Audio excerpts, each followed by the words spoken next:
के महान नाम से सबों का मैं स्वागत करता हूं ஆண்டவராய் இயேசு கிறிஸ்துவினுடைய நாமத்தினாலே எல்லாரையும் நான் வரவேற்கிறேன். और परमेश्वर को धन्यवाद देता हूं कि हम लगातार परमेश्वर के वचन को हम अध्ययन कर सके. கர்த்தருக்கு நன்றி சொல்கிறேன், ஏனென்றால் தொடர்ந்து கர்த்தருடைய வசனத்தை நாம் தியானித்து வருகிறபடியால். और आज हम अय्यूब के 25वें अध्याय को हम अध्ययन करेंगे. இன்றைக்கு நாம் யோபுவினுடைய 25வது அதிகாரத்தை தியானிப்போம். और उसे हम इस शीर्षक के तले हम अध्ययन करने जा रहे हैं. நாம் அதை இந்த தலைப்பின் கீழ் தியானிக்க போகிறோம். Do we truly know God? क्या हम वास्तव में परमेश्वर को जानते हैं? நாம் தேவனை உண்மையிலேயே அறிந்து வைத்திருக்கிறோமா? और जैसे हम करते आए हैं उस शीर्षक में से उस नो यानी जानने की शब्द को मैं इस्तेमाल करने के लिए चाहूंगा. நான் செய்து வருகிறபடியே அங்கே குறிப்பிட்டிருக்கிற நோ, அதாவது அறிந்து கொள்ளுதல் என்ற அந்த வார்த்தையிலிருந்து நாம் பேச போகிறேன். और उसमें से 4 अक्षरों में से 4 बातों को आपके बीच में मैं रखने के लिए कोशिश करूंगा. அதிலே காணப்படுகிற 4 எழுத்துக்கள், 4 குறிப்புகளை குறித்து நான் பேசுவேன். और यहाँ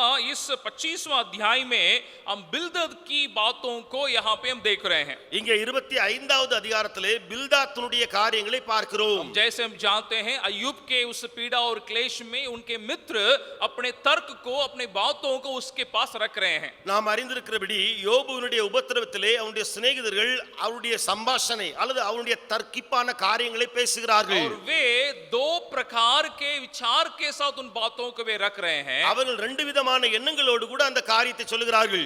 एक वे ये विचार रखते हैं कि हमारे पास परमेश्वर की जानकारी है, परमेश्वर की समझ है. ஒன்று, எங்களிடம் தேவனை குறித்ததான அறிவு, நாங்கள் தேவனை அறிந்து வைத்திருக்கிறோம் என்பது. दूसरा वे ये विचार से रख रहे हैं कि अय्यूब के बातों को वे समझते हैं. இரண்டாவது, யோபுவினுடைய காரியங்களை அவர்கள் அறிந்து வைத்து பேசுகிறார்கள். लेकिन इन दोनों बातों में हमने क्या देखा? ஆனால் இந்த 2 காரியங்களிலும் நாம் கண்டது என்ன? वे ना तो परमेश्वर की कार्यों को पूरी तौर से समझ पाए, அவர்கள் தேவனுடைய காரியங்களை கிரியைகளை முழுவதும் அறியாதது மாத்திரமல்ல, वैसे अय्यूब की स्थिति को भी वे सटीक तौर से समझ नहीं पाए. யோபுவினுடைய நிலைமையும் கூட அறிய வேண்டிய விதமாய் அறியவில்லை. तो यहाँ बिल्दद अपने परमेश्वर की जानकारी को यहाँ पेश कर रहा है. இங்கே பில்தாத் என்பவன் தேவனை குறித்ததான அறிவை வெளிப்படுத்துகிறான். तो उस आधारित में आपको इन बातों में आगे ले जाने के लिए चाहूंगा. நான் அதனுடைய அடிப்படையில் இந்த காரியத்தை குறித்து பேசுவேன். अगर मैं कहता कि मैं परमेश्वर को जानने वाला हूं, ஒருவேளை நான் தேவனை அறிந்திருக்கிறேன் என்று சொல்வேனானால், अगर क्या मैं वास्तव में सच में क्या मैं परमेश्वर को जानता हूं, அப்படி என்றால் நான் உண்மையிலேயே தேவனை அறிந்து வைத்திருக்கிறேனா? तो यहाँ उसके उस संदर्भ में 4 बातों को बिल्दद यहाँ पे कहता है इन 6 वचनों के अंदर. இந்த 6 வசனங்களுக்குள்ளே பில்தாத் என்பவன் 4 காரியங்களை சொல்லுகிறான். उसके दूसरा वचन को मैं पहले पढ़ रहा हूं, पहले विषय को हम देखने के लिए. நான் 2வது वசனத்தை வாசிக்கிறேன், முதலாவது குறிப்பை விளக்கும்படியாக. तब शूही बिल्दद ने कहा, प्रभुत्व करना और भय मनवाना ये उसी का काम है, वो अपने ऊंचे ऊंचे स्थानों में शांति रखता है. அதிகாரமும் பயங்கரமும் அவரிடத்தில் இருக்கிறது, அவர் தமது உன்னதமான ஸ்தலங்களில் சமாதானத்தை உண்டாக்குகிறார். तो सबसे पहले बिल्दद का कहना है परमेश्वर कौन है? जो प्रभुत्व करने वाला है, भय मनवाने वाला है. முதலாவது, அதாவது எல்லாவற்றுக்கும் மேலாக முதலாவது இந்த பில்தாத் சொல்லவருடைய காரியம் என்ன? தேவனை குறித்ததான அவர் உன்னத ஸ்தலங்களிலே இருக்கிறவர், அவர் பயங்கரமான பயமுடைய தேவனாயிருக்கிறார். इसका मतलब परमेश्वर कौन है करके बिल्दद कह रहा है. அதாவது பில்தாத் என்பவன் தேவன் யார் என்று சொல்லுகிறான்? वो प्रभुत्व करने वाला is a lord who is powerful, who is a lord who keeps lordship. அதாவது அவர் ஆளுகை செய்கிறவர், அவர் ஜனங்கள் மேலே ஆளுகை செய்கிற ஒரு தேவனாயிருக்கிறார். दूसरा वो कह रहा है वो भय को मनवाने वाला परमेश्वर है. இரண்டாவது அவன் இங்கே சொல்கிறான், அவர் பயங்கரமான தேவனாயிருக்கிறார். अभी सवाल ये है, இப்பொழுது ஒரு கேள்வி, अगर वो सच में अगर वो प्रभुत्व करने वाला परमेश्वर है, உண்மையிலே அவர் ஆளுகை செய்கிற தேவனாய் இருப்பார் என்றால், तो क्या मैं उस जानकारी के कारण अपने को उस परमेश्वर के प्रभुत्व के तले में सौंपता हूं? நான் அந்த காரியத்தை அறிந்தவனாக அவருடைய ஆளுகைக்கு என்னை உட்படுத்துகிறேனா? अगर वो भय मनवाने वाला परमेश्वर है, तो क्या मैं परमेश्वर के भय के तले जीता हूं? அவர் பயப்படத்தக்கவர் அல்லது பயங்கரமான தேவன் என்று சொன்னால் அவருக்கு பயப்படக்கூடிய வாழ்க்கை வாழுகிறேனா? इसलिए पहले विषय में आप इस बात को देख सकते हैं. ஆகையாலே முதல் குறிப்பிலே நீங்கள் பார்க்க முடியும், जब हम जानते हैं कि परमेश्वर प्रभुत्व करता और भय योग्य है तो हमें वास्तव में परमेश्वर के भय मानने का जीवन जीना है। தேவன் வல்லவர் பயங்கரமானவர் என்று நாம் அறிந்திருப்பதோடு மட்டுமல்லாமல் தேவனுக்கு பயந்து உத்தமமாய் ஜீவிக்க வேண்டும். इसका मतलब ये पर्याप्त नहीं है, ये काफी नहीं है कि मैं परमेश्वर के प्रति सिर्फ जानकारी रखने वाला मैं रहूं। அதாவது தேவனை அறிந்து மட்டும் நான் வைத்திருந்தால் அது போதாது. ये इससे महत्वपूर्ण है कि वो जानकारी मेरे जीवन में क्या करता है। ஆனால் இது மிக முக்கியமானது, அந்த அறிவு என்னுடைய வாழ்க்கையிலே என்ன கிரியை செய்கிறது. अगर वो जानकारी मेरे जीवन में कार्य करने के लिए अपने को मैं नहीं सौंपता, அந்த தேவனுடைய அறிவு என்னுடைய வாழ்க்கையிலே கிரியை செய்ய நான் ஒப்பு கொடுக்காமல் இருந்தால், वो परमेश्वर के प्रति वो जानकारी, वो सच्चाई की जानकारी व्यर्थ ठहर जाएगा। அந்த தேவனை குறித்து நான் வைத்திருக்கிற உண்மையான அறிவு வீணாயிருக்கும். जरूर हम परमेश्वर के लोग कई संदेश को सुनते हैं, कई वचनों को हम पढ़ के अध्ययन करते हैं, நாம் தேவ ஜனங்களா இருக்கிறோம், अनेक வசனங்களை கேட்கிறோம், வேதத்தை எல்லாம் அறிந்திருக்கிறோம். लेकिन क्या वो जानकारी, परमेश्वर के प्रति वो जानकारी मेरे जीवन में प्रभाव डाला है? என்ன அந்த தேவனை குறித்ததான ஒரு அறிவு தெரிந்து கொள்ளுதல் என்னுடைய வாழ்க்கையிலே தாக்கத்தை உண்டு பண்ணியிருக்கிறதா? उसी को मैं आपके सामने रखने के लिए चाहता हूं। இதை தான் உங்கள் முன்பு கொண்டு வர போகிறேன். अभी दूसरे एक और बात को उसी वचन में हमने देखा, दूसरा वचन में இப்பொழுது இரண்டாவது வசனத்திலே இரண்டாவது ஒரு காரியத்தை பார்த்தோம். वो कहता है वो यानी वो परमेश्वर अपने ऊंचे ऊंचे स्थानों में शांति रखता है। அவர் அதாவது தேவன் தமது உன்னதமான ஸ்தலங்களில் சமாதானத்தை உண்டாக்குகிறவர். तो हमारा परमेश्वर कौन है? நம் தேவன் யார்? वो शांति रखने वाला, शांति बनाने वाला परमेश्वर है। சமாதானத்தை உண்டு பண்ணுகிற தேவனாயிருக்கிறார். अभी मैं जब जानता हूं कि मेरा परमेश्वर शांति रखने वाला है, இப்பொழுது நான் அறிந்து விட்டேன் என்னுடைய தேவன் சமாதானம் உண்டு பண்ணுகிறவர். तो क्या मैं भी उस परमेश्वर के समान शांति बनाने वाला व्यक्ति हूं? நானும் அந்த தேவனை போல சமாதானத்தை உண்டு பண்ணுகிறவனா?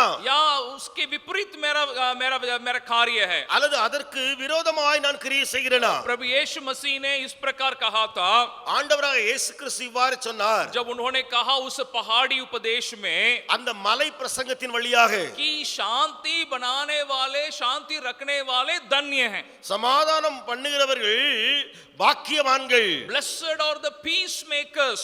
சமாதானம் பண்ணுகிறவர்கள் பாக்கியவான்கள். यहाँ जो पीस करके जो अंग्रेजी में शांति का जो शब्द आया है, இந்த பீஸ் என்று சொல்லி சாந்தி என்று சொல்லி ஆங்கிலத்திலே, தமிழிலே, ஹிந்தியிலேயும் தமிழிலே சமாதானம் என்று வருகிறது.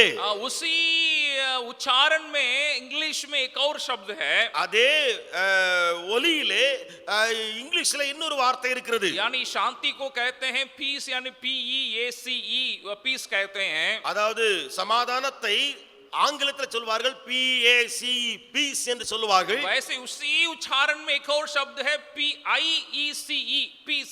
அதே உச்சரிப்புல இன்னொரு ஆங்கில வார்த்தையும் உண்டு, பீஸ் என்று தான் சொல்லுவோம், PIECE.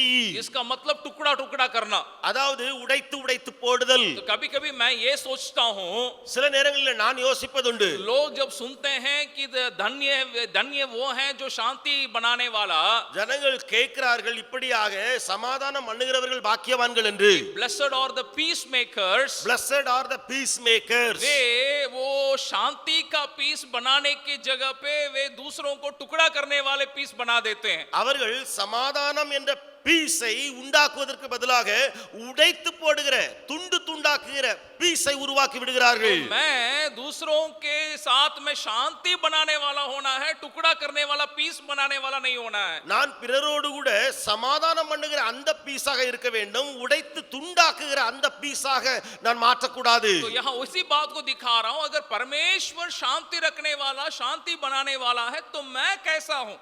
இங்கே அதைத்தான் பார்க்கிறோம். தேவன் சமாதானத்தை உண்டு பண்ணுகிறார் என்று சொன்னால் நான் எப்படி?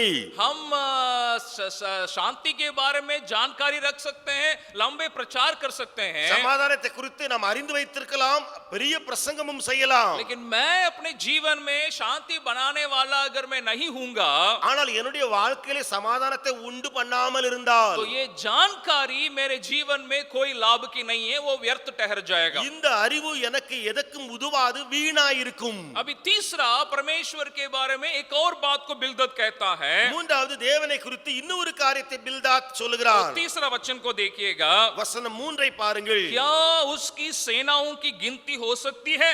कौन है जिस पर उसका प्रकाश नहीं पड़ता? அவர்களுடைய சேனைகளுக்கு தொகை உண்டோ? அவருடைய வெளிச்சம் யார் மேல் உதிக்காமல் இருக்கிறது? अभी तीसरे एक बात को बिलदद कह रहा है कि वो परमेश्वर एक निष्पक्ष परमेश्वर है. இங்க மூன்றாவது ஒரு காரியத்தை பில்தாத் சொல்கிறான். அவர் பட்சபாதம் இல்லாத ஆண்டவர். क्योंकि वचन कहता है कि कौन है जिस पर उसका प्रकाश नहीं पड़ता है. ஏனென்றால் வசனம் சொல்கிறது அவருடைய வெளிச்சம் யார் மேல உதிக்காமல் இருக்கிறது. और परमेश्वर वचन ये भी कहता है वो धर्मी और अधर्मी दोनों के ऊपर अपने बरसात को देने वाला परमेश्वर है. வேதவசனம் இப்படியும் சொல்கிறது தேவனாய கர்த்தர் நீதிமான்கள் மேலும் துன்மார்க்கர் மேலும் மழை வர்ஷிப்பிக்க பண்ணுகிறவர். इसका मतलब बिलदद का कहना है मेरा परमेश्वर कौन है?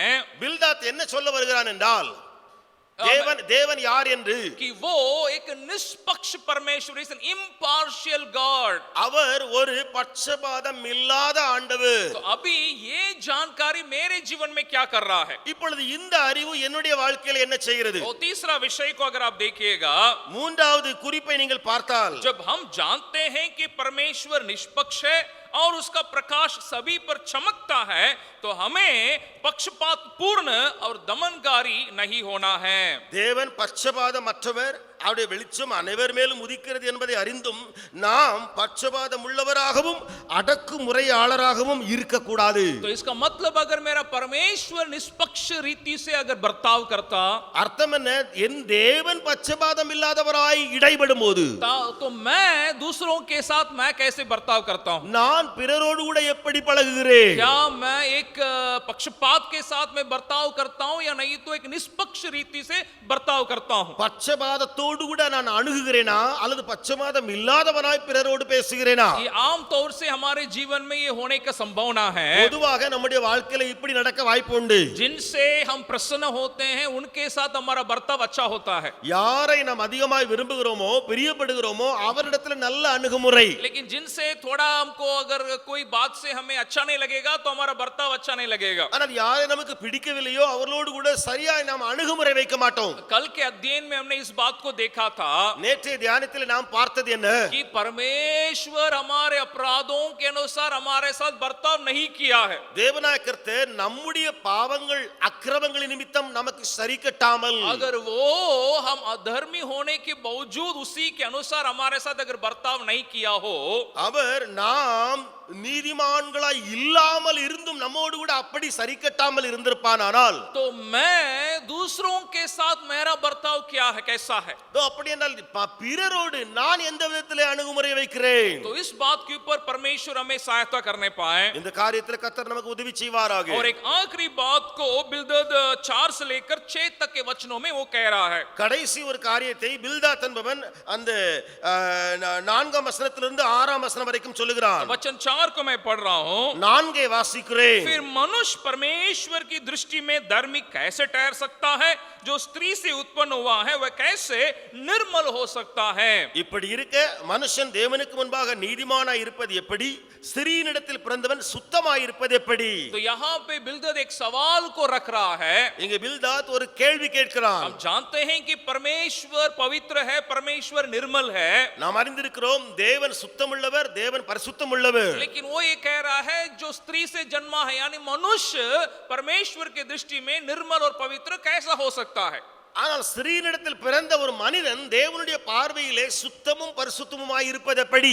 बिलदद को भी ये जानकारी है कि परमेश्वर पवित्र और निर्मल है. அப்படி என்றால் பில்தாத்தும் அறிந்து வைத்திருக்கிறான் தேவன் பரிசுத்தர். लेकिन उसके अंदर ये धैर्य नहीं है, हिम्मत नहीं है कि मनुष्य परमेश्वर के समान निर्मल और पवित्र हो सकता. ஆனால் அவனுக்குள்ளே இந்த ஒரு காரியம், இந்த ஒரு தைரியம் இல்லை. மனிதன் தேவனுக்கு முன்பதாக சுத்தமாய் இருக்க முடியும் என்பது. लेकिन आप और हम उन वचनों से अवगत हैं. நீங்களும் நானும் அறிந்து வைத்திருக்கிற வசனம் என்ன? बारंबार बाइबल में वचन आता है. திரும்ப திரும்ப இந்த வசனம் வேதத்தில் வருகிறது. परमेश्वर कहता है जैसा मैं पवित्र हूं तुम वैसे ही पवित्र बनो.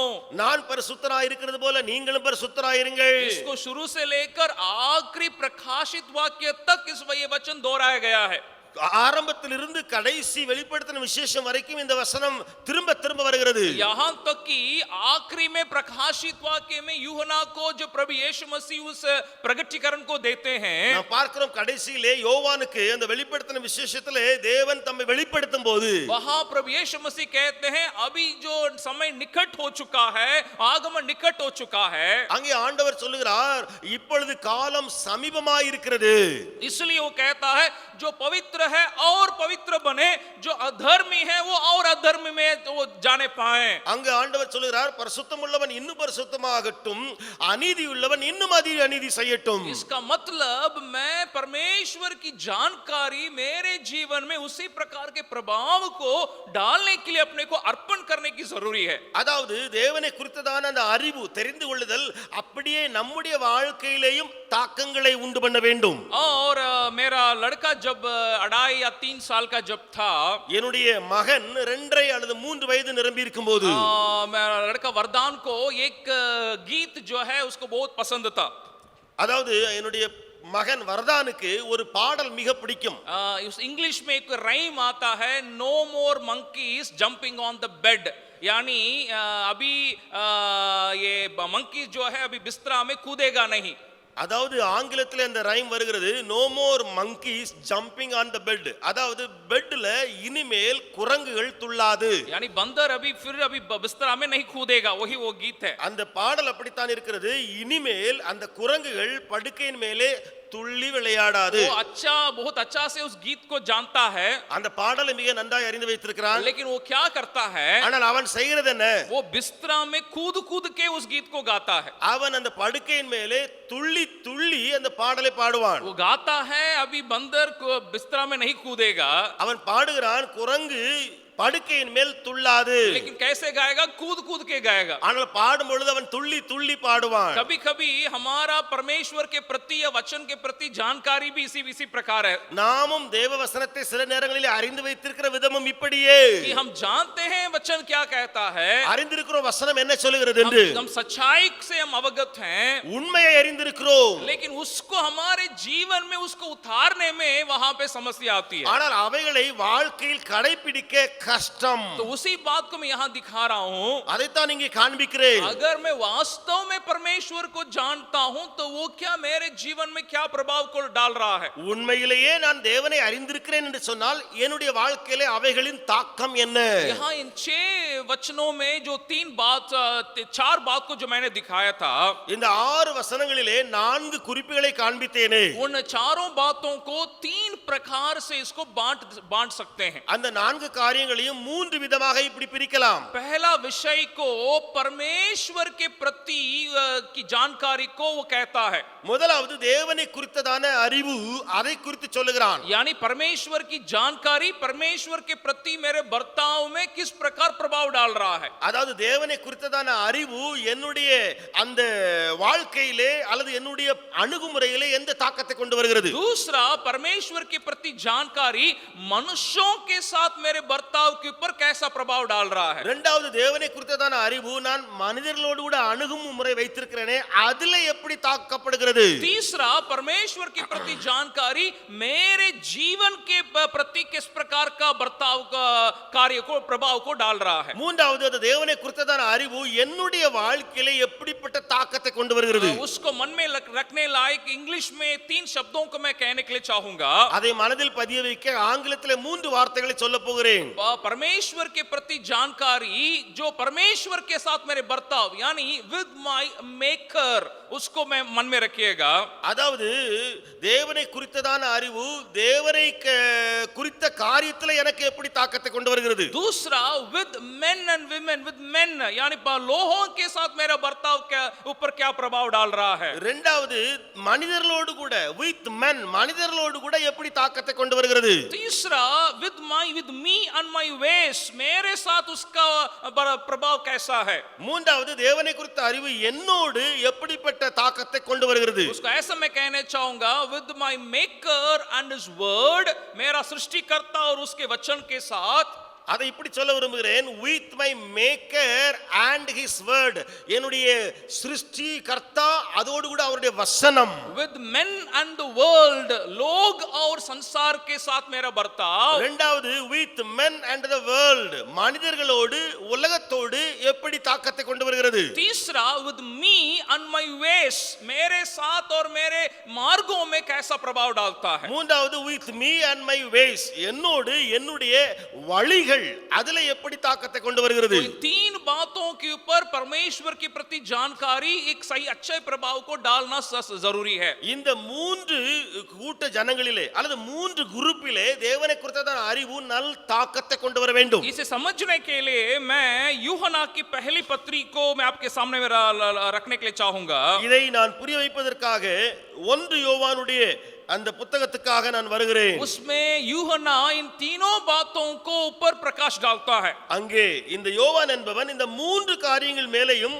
அவன் வெளிச்சம் கொடுத்து பேசுகிறான். पहला यूहन्ना दूसरा अध्याय का 4 वचन को अगर आप देखिएगा, 4 से लेकर अगर हम पढ़ेंगे, 1 யோவான் 2வது அதிகாரம் 4ஆம் வசனத்திலிருந்து வாசித்தால், मैं उसको पढ़ रहा हूं. जो कोई यह कहता है कि मैं उसे जान गया हूं और उसकी आज्ञाओं को नहीं मानता, वो झूठा है और उसमें सत्य नहीं. அவரை அறிந்திருக்கிறேன் என்று சொல்லியும் அவருடைய கற்பனைகளை கைக்கொள்ளாதவன் பொய்யனாயிருக்கிறான், அவனுக்குள் சத்தியம் இல்லை. पर जो कोई उसके वचन पर चले उसमें सचमुच परमेश्वर का प्रेम सिद्ध हुआ है. इसी से हम जानते हैं कि हम उसमें हैं. அவருடைய வசனத்தை கைக்கொள்ளுகிறவனிடத்தில் தேவ அன்பு மெய்யாய் பூரணப்பட்டிருக்கும், நாம் அவருக்குள் இருக்கிறோம் என்பதை அதனாலே அறிந்திருக்கிறோம். जो कोई यह कहता है कि मैं उसमें बना रहता हूं, उसे चाहिए कि आप भी वैसे ही चले जैसा वह चलता है. அவருக்குள் நிலைத்திருக்கிறேன் என்று சொல்லுகிறவன் அவர் நடந்தபடியே தானும் நடக்க வேண்டும். यहाँ पे यूहन्ना बहुत एक सुंदर बात को यहाँ पे कह रहा है. இங்கே யோவான் மிக அருமையான காரியத்தை பேசுகிறான். अगर कोई कहता है कि मैं उस परमेश्वर को जानता हूं, ஒருவேளை ஒருவன் சொன்னால் நான் அந்த தேவனை அறிந்திருக்கிறேன் என்று, और उस परमेश्वर की आज्ञाओं के अनुसार अगर वो नहीं चलता है, ஒருவேளை அந்த தேவனுடைய கற்பனைகளின்படி நடவாதிருந்தால், और जैसा वो परमेश्वर चलता है वैसे अगर वो नहीं चलता है, தேவன் எப்படி நடக்கிறாரோ அதன்படி அவன் நடக்காமல் இருந்தால், तो यूहन्ना कहता है कि वो झूठा है और उसमें वो सच पाई नहीं जाती है. இங்கே யோவான் எழுதுகிறான், அவன் பொய்யனாயிருக்கிறான், அவனுக்குள் சத்தியம் இல்லை. इसका मतलब जैसा मैं परमेश्वर की जानकारी को मैं रख रहा हूं, அதாவது எப்படி நான் தேவனுடைய அறிவை வைத்திருக்கிறேனோ, मुझे उसके लिए अर्पण करने की जरूरी है कि प्रभु मैं तेरे जैसे मैं चाल चलने पाऊं. நாம் நம்மை அர்ப்பணிக்க வேண்டும். ஆண்டவரே உம்மை போல நானும் நடக்க வேண்டும். और दूसरा एक बात को भी यूहन्ना कहता है, இரண்டாவது ஒரு காரியத்தையும் யோவான் சொல்லுகிறான். उसको आप 4 अध्याय में देख सकते हैं. 4வது அதிகாரத்திலே பார்க்க முடியும். 7 और 8 वचन को मैं पढ़ रहा हूं. 7, 8 வசனங்களை நான் வாசிக்கிறேன். हे प्रियो, हम आपस में प्रेम रखें, क्योंकि प्रेम परमेश्वर से है. जो कोई प्रेम करता है वो परमेश्वर से जन्मा है और परमेश्वर को जानता है. பிரியமானவர்களே, ஒருவரில் ஒருவர் அன்பாயிருக்க கடவோம். ஏனென்றால் அன்பு தேவனால் உண்டாயிருக்கிறது, அன்புள்ள எவனும் தேவனால் பிறந்தவரை அறிந்திருக்கிறான். तो यह 8वां वचन, जो प्रेम नहीं रखता वो परमेश्वर को नहीं जानता, क्योंकि परमेश्वर प्रेम है. 8வது வசனம், அன்பில்லாதவன் தேவனை அறியான், தேவன் அன்பாகவே இருக்கிறார். तो यहाँ यूहन्ना कह रहा है परमेश्वर कौन है. இங்கே யோவான் தேவன் யார் என்று சொல்லுகிறார்? वो कहता है कि वो प्रेम है. தேவன் அன்பா இருக்கிறார் என்று சொல்லுகிறான். तो उसको कह के यूहन्ना कह रहा है, अगर तुम मनुष्यों के साथ प्रेम नहीं करते तो तुम परमेश्वर को नहीं जानते हो. அதை சொல்லி அவன் சொல்லுகிறான், மனிதர்களிடத்தில் நீ அன்பு கூறாமல் போனால் நீ அந்த தேவனை அறியவில்லை. इसका मतलब बिल्दद ने ये कहा था कि परमेश्वर वो निष्पक्ष रीति से बर्ताव करने वाला. பில்தாத் சொன்ன காரியம் என்ன? தேவன் பட்சபாதம் இல்லாமல் கிரியை செய்கிறார். तो यहाँ यूहन्ना कह रहा है परमेश्वर प्रेम है. இங்கே யோவான் சொல்கிறான் தேவன் அன்பாக இருக்கிறார். तो अगर तुम अभी दूसरों के प्रति मेरा बर्ताव कैसा है, இப்பொழுது பிறரோடு என்னுடைய அணுகுமுறை எப்படி இருக்கிறது? तो अगर मैं प्रेम के साथ अगर मैं बर्ताव नहीं कर पा रहा हूं, நான் அன்போடு பழகவில்லை என்றால், यूहन्ना कह रहा है कि मैं उस परमेश्वर को नहीं जानता हूं. யோவான் சொல்கிறான் நான் அந்த தேவனை அறியவில்லை. अभी तीसरे एक बात को भी यूहन्ना कहता है. மூன்றாவது ஒரு காரியத்தை யோவான் எழுதுகிறான். तीसरे अध्याय का 6 और 7 वचन को देखिएगा. 3வது அதிகாரம் 6, 7 வசனங்கள். जो कोई उसमें बना रहता है वो पाप नहीं करता. जो कोई पाप करता है उसने ना तो उसे देखा है और ना उसको जानता है. அவரில் நிலைத்திருக்கிற எவனும் பாவம் செய்கிறதில்லை, பாவம் செய்கிற எவனும் அவரை காணவும் இல்லை, அவரை அறியவும் இல்லை. हे बालकों, किसी के भरमाने में न आना, जो धर्म के काम करता है वही उसके समान धर्मी है. பிள்ளைகளே, நீங்கள் ஒருவராலும் வஞ்சிக்கப்படாதிருங்கள். நீதி செய்கிறவன் அவர் நீதியுள்ளது போல தானும் நீதியுள்ளவனாயிருக்கிறான். अभी तीसरा, हमारे व्यक्तिगत जीवन के हमारे रास्ताओं को, हमारे मार्ग के ऊपर यहाँ यूहन्ना प्रकाश डाल रहा है. மூன்றாவது, நம்முடைய தனிப்பட்ட வாழ்க்கையிலே அல்லது நம்முடைய வழிமுறை அல்லது வழி இருக்கிறதே, அதிலே அந்த தேவ அறிவு எப்படி தாக்கத்தை கொண்டு வருகிறது? वो कहता है जो पाप करता वो ना तो परमेश्वर को देखा है ना तो परमेश्वर को जानता है. அதாவது அவன் தேவனை அறியவும் இல்லை, அவனிடத்தில் அவரிடத்தில் பாவம் இல்லை என்று சொல்கிறான். और इसका मतलब मैं परमेश्वर के प्रति मेरा जानकारी मेरे जीवन में, मेरे जीवन की मार्ग में कैसा प्रभाव डाला है. அதாவது தேவனை குறித்ததான அறிவு என்னுடைய வாழ்க்கையில எப்படி தாக்கத்தை கொண்டு வருகிறது? जैसे मैंने कहा, परमेश्वर की प्रति जानकारी इन तीनों बातों के ऊपर प्रभाव डालने की जरूरी है. நான் சொன்னது போல தேவனை குறித்ததான அறிவு இந்த மூன்று இடங்களிலே தாக்கத்தை உண்டு பண்ண வேண்டும். जैसा मैं उस परमेश्वर को मैं जानता हूं, वैसे चाल चलने के लिए अपने को सौंपने की जरूरी है. எப்படி நான் தேவனை அறிந்து வைத்திருக்கிறேனோ அப்படியே நானும் நடக்க வேண்டும். जैसे मैं परमेश्वर को जानता हूं, वैसे दूसरों के प्रति मेरा बर्ताव होने की जरूरी है. நான் எப்படி தேவனை அறிந்து வைத்திருக்கிறேனோ அப்படியே பிறரோடு கூட பழக வேண்டும். और जैसा मैं परमेश्वर के जानता हूं, वैसे वो मेरे जीवन में, मेरे मार्गों में प्रभाव डालने की जरूरी है. அப்படியே நான் எப்படி தேவனை அறிந்து வைத்திருக்கிறேனோ அப்படியே என்னுடைய சொந்த வாழ்விலே, என்னுடைய வழியிலே அது தாக்கத்தை உண்டு பண்ண வேண்டும். वचन से एक व्यक्ति को मैं दिखाने के लिए चाहूंगा जिसके ऊपर परमेश्वर की जानकारी ने किस प्रकार का प्रभाव को डाला था. நான் வசனத்திலிருந்து ஒரு மனிதனை காண்பித்து கொடுக்க விரும்புகிறேன். தேவனை குறித்த அறிவு அவனுக்குள்ளே எப்படி தாக்கத்தை உண்டு பண்ணிட்டு. इसे आप यशायाह नबी की किताब में आप इसको पढ़ सकते हैं. நீங்கள் இந்த ஏசாயா தீர்க்கதரிசியின் புத்தகத்திலே பார்க்கலாம். यशायाह उसका 6वां अध्याय को अगर आप खोलिएगा, ஏசாயா தீர்க்கதரிசியின் புத்தகம் 6வது அதிகாரம். यहाँ यशायाह नबी उसके 5 अध्याय तक कई भविष्यवाणियों को वो कर रहा है. இங்கே ஏசாயா தீர்க்கதரிசி 1 முதல் 5 அதிகாரங்கள் வரைக்கும் अनेक தீர்க்கதரிசனங்களை சொல்லுகிறார். अभी 6वां अध्याय में जब आप आते हैं, இப்பொழுது 6வது அதிகாரத்தில் வருகிற வேளையிலே वहां एक दर्शन को यशायाह पा रहा है. இப்பொழுது ஒரு தரிசனத்தை ஏசாயா காண்கிறான். वो परमेश्वर को स्वर्ग में किस प्रकार वहां बातें हो रही हैं उसको वो देख रहा है. அங்கே அவன் ஆண்டவரை உயரமும் உன்னதமாக அந்த இடத்துல என்னென்ன காரியங்கள் உண்டு என்பதை காண்கிறான். और वहां पे स्वर्गदूत सराफिम जो कर रहे हैं उसको वो देख रहा है, आराधना को देख रहा है. அங்கே சேராபீன்கள், தேவதூதர்கள் அங்கே நடக்கிற ஆராதனை அவன் காண்கிறான். वो तीसरा वचन को देखिएगा, வசனம் 3ஐ பாருங்கள். वे एक दूसरे से पुकार पुकार कर कह रहे थे, सेनाओं का यहोवा पवित्र पवित्र है, सारी पृथ्वी उसकी तेज से भरपूर है. ஒருவரை ஒருவர் நோக்கி 3வது வசனத்திலே சேனைகளின் கர்த்தர் பரிசுத்தர் பரிசுத்தர் பரிசுத்தர், பூமி அனைத்தும் அவருடைய மகிமையால் நிறைந்திருக்கிறது என்று கூப்பிட்டு சொன்னார்கள். अब यशायाह परमेश्वर के प्रति एक जानकारी को पा रहा है. இப்பொழுது ஏசாயா தேவனை குறித்து ஒரு அறிவை பெறுகிறார். वो आराधना में वो देख रहा है कि सारे सेनाएं उसकी आराधना करते हुए कि वो पवित्र पवित्र पवित्र परमेश्वर है. அவன் ஆராதனையிலே, பரலோக ஆராதனையிலே காண்கிறான், எல்லா தூதர்களும் அல்லது சேராபீன்களும் தேவனை பரிசுத்தர் பரிசுத்தர் என்று சொல்லுகின்றன. अभी तुरंत 5वां वचन को देखिए, उसका प्रतिक्रिया को देखिए. இப்பொழுது 5வது வசனத்திலே அதனுடைய கிரியை இவன் வாழ்விலே பாருங்கள். तब मैंने कहा, हाय हाय मैं नष्ट हुआ क्योंकि मैं अशुद्ध ऊंट वाला मनुष्य हूं.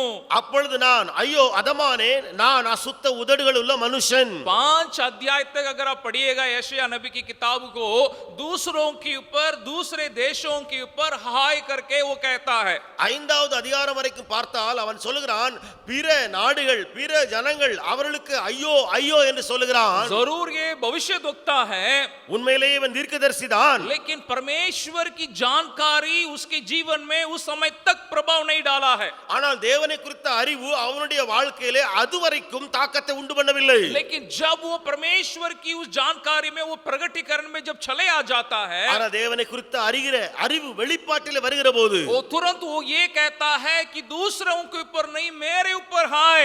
அவன் சொல்லுகிறான் பிறருக்கு ஐயோ அல்ல எனக்கு ஐயோ. वो कहता है मैं नष्ट हुआ क्योंकि मैं अशुद्ध ओंठ वाला हूं, लेकिन मेरा परमेश्वर पवित्र है. அவன் சொல்லுகிறான் நான் அதமானேன், நானோ அசுத்த உதடுகள் உள்ள மனுஷன், ஆனால் என் தேவனோ பரிசுத்தர். तो मैं ये दिखाने के लिए चाह रहा हूं कि उस परमेश्वर की जानकारी यशायाह के अंदर क्या कार्य कर रहा है. நான் இதை காண்பிக்க விரும்புகிறேன். அந்த தேவனை குறித்த அறிவு ஏசாயாவுக்குள் செய்கிற கிரியை என்ன? लेकिन ये शुभ संदेश हमारे लिए ये है, ஆனா நமக்கு ஒரு நற்செய்தி என்ன?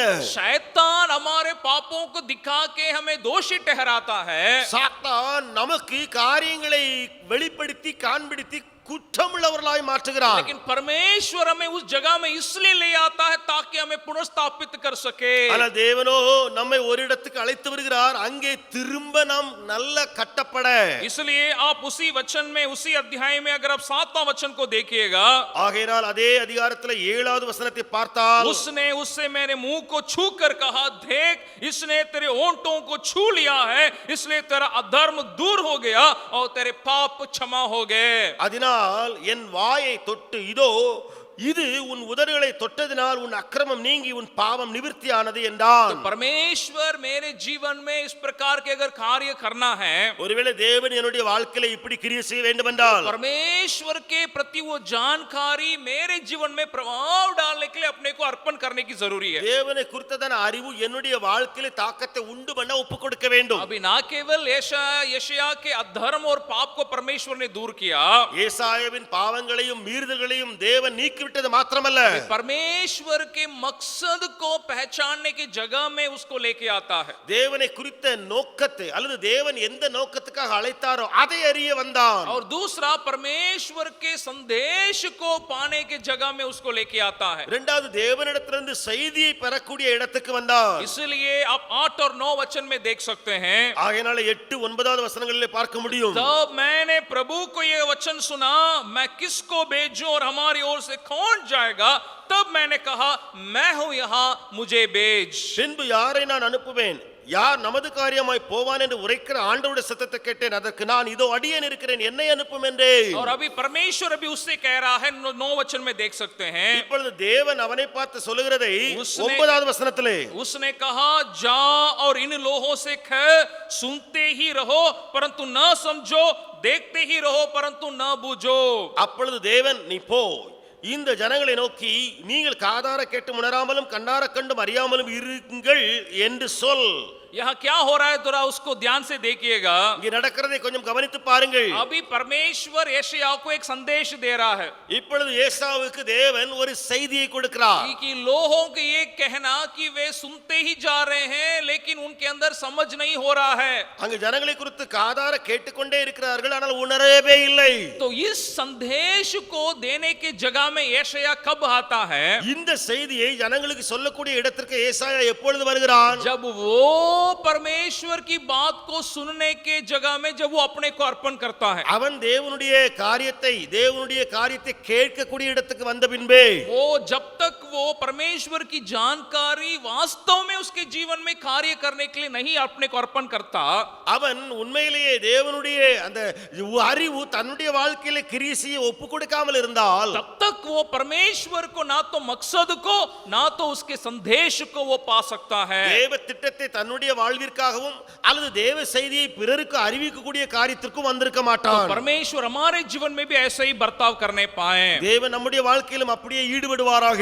एक बहुत बड़े परमेश्वर के लिए इस्तेमाल किए गए एक कवि के बारे में या परमेश्वर के गीतों को रचने वाले एक महिला के बारे में मैं कहने के लिए चाहूंगा. தேவனுக்காக அதிகமான விதத்திலே பயன்பட்ட ஒரு ஸ்திரீ, தேவனுக்காக அதிக பாடல்களை இயற்றிய ஒரு சகோதரியை குறித்து பேசுவேன். उनका नाम है फ्रांसिस रिडली हैवरगल. उनका नाम है பிரான்சிஸ் ரிட்லி ஹேவர்கள் என்பது அவருடைய பெயர். वो जैसे फैनी क्रॉस्बी अमेरिका में परमेश्वर के लिए कार्य की थी, எப்படி ஃபேனி கிராஸ்பி அமெரிக்காவில் தேவனுக்காக क्रिया செய்தாளோ, उसी दिनों में ये एवरगल जो है इंग्लैंड देश में कार्य करती थी. அப்படி இந்த அவர்கள் என்பவர்கள் இங்கிலாந்து தேசத்திலே தேவனுக்காக கிரியை செய்தார்கள். ये भी बहुत सारे गीतों को परमेश्वर के लिए वो रची हैं இவர்களும் கூட अनेक பாடல்களை தேவனுக்காக ஏற்றியவர்கள். और इनके जीवन में भी बीमारी के कारण इनका स्वास्थ्य बहुत बिगड़ा हुआ था. வியாதி நிமித்தம் இவருடைய வாழ்க்கையிலும்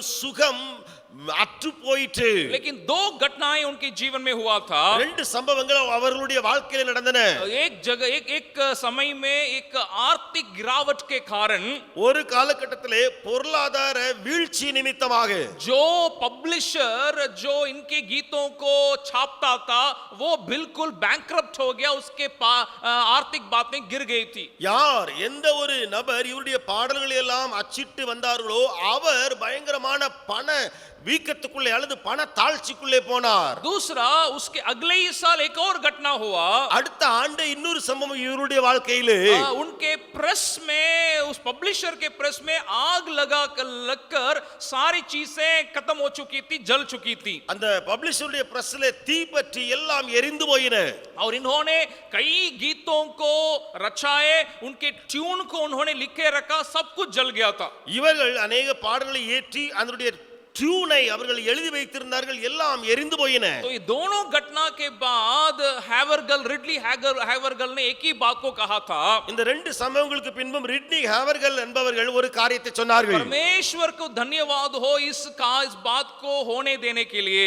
தேவன் இதை அனுமதித்தபடியினாலே தேவனுக்கு நன்றி. इसके आगे उन्होंने एक निर्णय को लिया था. இதற்கு பின்பு ஒரு தீர்மானத்தை எடுத்தார். वो एक उनके जीवन में एक बहुत बड़ा निर्णय रहा. வாழ்க்கையின் ஒரு பெரிய தீர்மானம். क्योंकि उस समय तक वो ना केवल मसीही गीतों को लिखती थी, मसीही गीतों के लिए म्यूजिक बनाती थी. அதற்கு பின்பு நாம் பார்க்கிறோம் அவர் கிறிஸ்தவ பாடல்களை இயற்றினது மாத்திரமல்ல அல்லது கிறிஸ்துவுக்காகவே பாடல்களை எழுதினது மாத்திரமல்ல. यानी इस घटना के पहले इसके साथ वो संसारिक गीतों को भी लिखती थी, संसारिक गीतों में भी ट्यून लगाती थी. அதாவது இந்த சம்பவத்துக்கு முன்பு உலக பாடல்களையும் உலகத்தில் காணப்படுகிற பிற பாடல்களையும் அவர்கள் இயற்றி டியூன் இயற்றி வந்தார்கள். इस घटना के बाद उन्होंने एक निर्णय लिया. இந்த சம்பவத்துக்கு பின்பு அவரெடுத்த தீர்மானம், मैं जो अपने को मसीही करके जो कहती हूँ, நான் என்னை கிறிஸ்தவள் என்று சொல்லுகிறேனே, लेकिन मेरा कार्य उसके अनुसार नहीं है. She said my Christian life is not consistent to Christ करके उन्होंने अपने आप को उस निर्णय में लेके आया. அவர் தன்னை இந்த தீர்மானத்துக்குள் கொண்டு வந்தார். என்னுடைய கிறிஸ்தவ வாழ்வு அந்த கிறிஸ்துவின் வாழ்க்கைக்கு ஒத்தார் போல் இல்லை. ये घटना उनके जीवन में बहुत बड़े हानि को तो जरूर लेके आया, पैसे में नुकसान को लेके आया. இந்த சம்பவம் ஒரு பெரிய நஷ்டத்தை கொண்டு வந்தது, பயங்கரமான நஷ்டம் வந்தது. लेकिन इस घटना के बाद वो संसारिक गीतों को लिखने और उस प्रकार गीतों के लिए म्यूजिक लगाने की बातों को एक पूरा छोड़ दिया. ஆனால் இந்த சம்பவத்துக்கு பின்பு உலக பாடல்கள், உலக சம்பந்தமான பாடல்கள், அதற்கு மியூசிக் போடுறது எல்லாவற்றையும் அவர் செய்யவே இல்லை. उस नुकसान में अगर और कोई अगर उस जगह में अगर होता वो क्या सोचता? ஒருவேளை இந்த நஷ்டம் இன்னொருக்கு வந்திருந்தால் என்ன செய்திருப்பார்? वो सोचता अरे पहले तो मेरे मसीही बातों में नुकसान हो गया है, कम से कम इसमें से तो मैं पैसा मैं कमाऊंगा. சரி, முதலாவது என்னுடைய அந்த காரியத்திலே எனக்கு நஷ்டம் ஏற்பட்டு விட்டது, திரும்ப இதில் இருந்தாவது நான் சம்பாதிக்கலாமே. लेकिन उन्होंने हानि और नुकसान को उन्होंने नहीं देखा.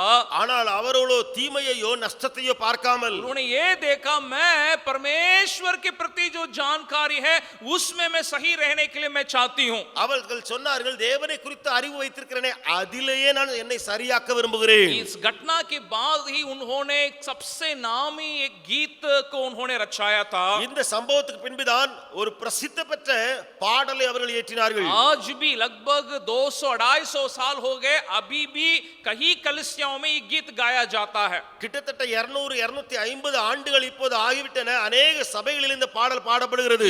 इस घटना के बाद उन्होंने उस गीत को रचाया था. இந்த சம்பவத்துக்கு பின்பு அவர் இந்த பாடலை இயற்றினார். उसके उन अंतरों के शुरुआत के वाक्यों को सिर्फ मैं पढ़ के सुनाने के लिए चाहता हूं. அந்த பாடலுடைய ஆரம்ப வரிகளை நான் வாசித்து கேட்க விரும்புகிறேன். Take my life and let it be consecrated to thee.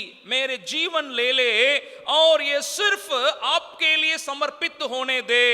என் ஜீவனை எடுத்துக்கொள்ளும், அது உமக்கே அர்ப்பணிக்கப்பட்டிருக்கட்டும். Take my voice and let me sing always only for my king.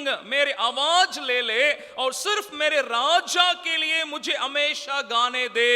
என் குரலை எடுத்துக்கொள்ளும், என்னை எப்போதும் பாடவிடும் என் ராஜாவுக்காக மட்டும். Take my will and make it thine, it shall be no longer mine. मेरी इच्छा ले ले और ये अब से मेरा नहीं रहे, सिर्फ इसे अपना बना ले.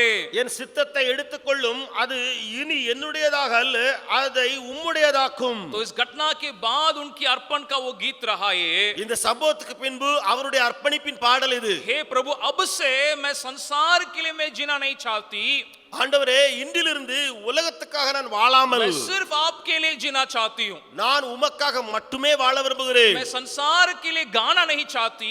உலகத்துக்காக பாட விரும்பாமல் मैं सिर्फ आपके लिए गाना चाहती हूँ. உமக்காக மட்டும் பாட விரும்புகிறேன். मैं आप अब इससे आगे अपने लिए जीना नहीं चाहती.